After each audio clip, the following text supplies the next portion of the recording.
This is my story of change and growth, how my students changed me and how I helped change them.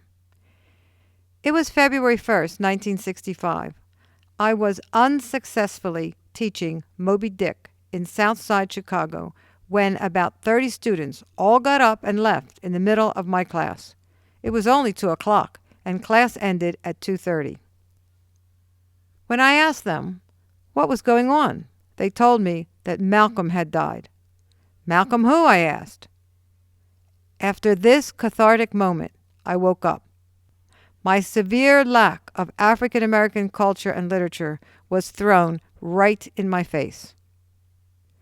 I moved back to Philadelphia after a year in Chicago and began to teach at various inner-city high schools.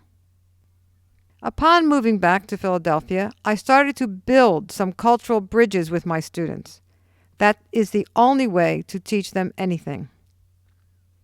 The voices of African American authors and activists began to fill the classroom and fuel the voices of my students. Jamaica Kincaid, Toni Morrison, Alice Walker, and Gloria Naylor opened my students' mind and helped them realize that they matter. Many times we met authors and attended a myriad of multicultural productions and produced our own plays at Society Hill Playhouse. We all began to realize that what happened in the country mattered. What happened in Philadelphia and the state and the nation actually mattered. Their voices mattered, and we all started to wake up.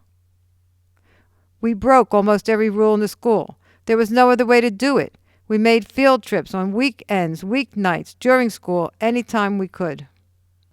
There was an army behind me and in front of me, and the institutions in Philly gave us grant money when we asked. We all worked together in this way.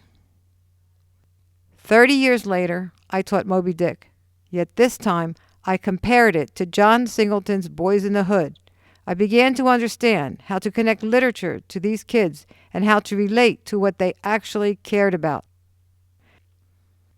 I think the moral of the story is that I learned what was needed to connect the gaps and find the common ground with my students.